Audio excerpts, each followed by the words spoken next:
Welcome to Tell Me More Stories Told As podcast. Great to be here. Today, you've sent us on, well, quite an adventure, actually, into something we see all the time, but maybe don't think much about, the shipping container. Those big metal boxes, yeah. On trucks, trains, stacked high at ports. Exactly. But forget just, dry facts. We're here to unpack the really surprising story behind them. How this simple invention basically changed everything about trade, and now, well, they're popping up in some really unexpected ways. It's true. You shared some great material, and the more you look, the more fascinating it gets. At its core, a shipping container is, it's a strong box, right? Designed to handle being shipped, stored, handled, roughed up, probably. And we found there are all sorts, for the giant steel ones we'll focus on, the intermodal kind, to even like the humble cardboard box. Right, but the star today is definitely that intermodal freight container. That's the technical term for those big, reusable steel ones. They're the key to moving goods between ships, trains, trucks, without ever unpacking them mid-journey. Seamless is the word. And the scale. I mean, I saw an estimate of 17 million of them currently out there. 17 million. It's a staggering number. It really tells you something about the sheer volume of stuff moving around the planet. And the logistics behind managing all that, it's kind of mind-blowing. It absolutely is. And their arrival, sort of mid to late 20th century, it wasn't just an improvement, it was a revolution.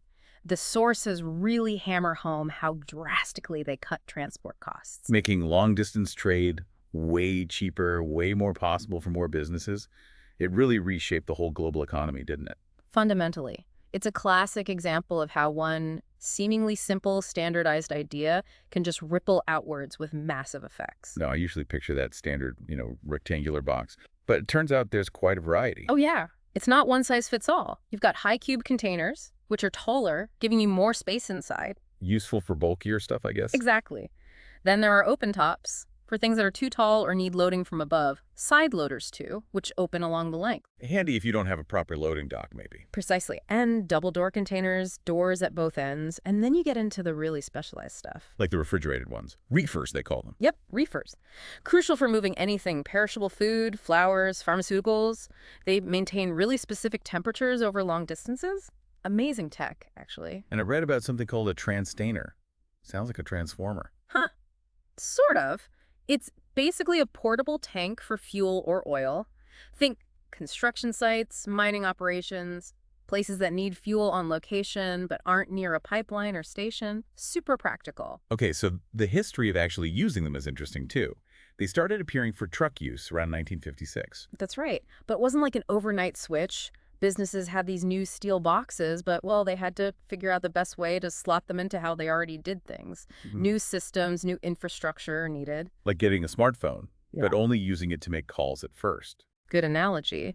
And what really kicked things into high gear, according to the sources, was modern telecommunications later in the century. Being able to track them. Exactly. Tracking, coordinating, managing this huge fleet of standardized boxes moving between ships, trains, trucks, all over the world. Suddenly, it became efficient, modular, manageable. That's when containerization really exploded. Makes sense. But while we're talking about these steel giants, we shouldn't forget the other main type, right? The most common one. Absolutely. By sheer numbers, the champion is a corrugated box, cardboard. Over 90% of all shipping containers. That's wild. It is. Think about almost anything you buy, clothes, electronics, food items in the supermarket. Chances are parts of its journey or the final delivery happened in a corrugated box. Lightweight, strong enough, recyclable. They're the unsung heroes. So beyond steel and cardboard, what else did we find? There were wooden boxes. Yeah, still used for really heavy stuff or delicate things needing extra protection. And crates, often wooden too, more like a frame, for bulky or odd-shaped items that don't need a fully enclosed box. And plastic gets a look in too. Euro containers. Sustainers. Right. Euro containers are standardized plastic ones used a lot within European logistics. And sustainers, those are cool. The stackable toolboxes tradespeople use. They click together. Very neat system. Technically a shipping container for tools. Then there are IBCs, intermediate bulk containers. Yes, those are for bulk liquids or granular stuff like chemicals or food ingredients, often plastic inside a metal cage. Some are even foldable when empty, which is clever for saving space on return trips. Smart. Okay, what else? Drums? Drums, yeah. Steel, plastic, or fiberboard cylinders for liquids again, or powders. And insulated containers, basically high-tech coolers, not necessarily refrigerated, but designed to keep temperature-sensitive things stable. Like medicine or certain foods. Exactly. Even simple pails can count as shipping containers for some products. And for flying, there's a whole different system. ULDs. Unit load devices? Yep. Those are the specially shaped containers, or sometimes just pallets with nets that fit perfectly into airplane cargo holds.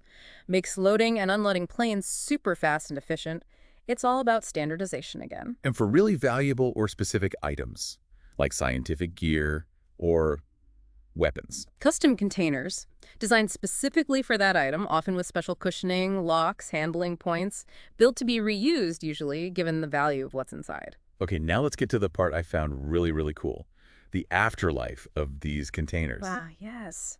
Container architecture. It makes perfect sense when you think about it. You have millions of these incredibly strong, standard-sized steel boxes. And sending them back empty costs money, right? A lot of money sometimes, depending on the trade routes. So people started thinking, what else could we do with them? And it's not just like sheds and backyards. We're talking proper buildings. Yeah. I saw examples of student housing complexes, CTA docks in France, Wenkehof in Amsterdam.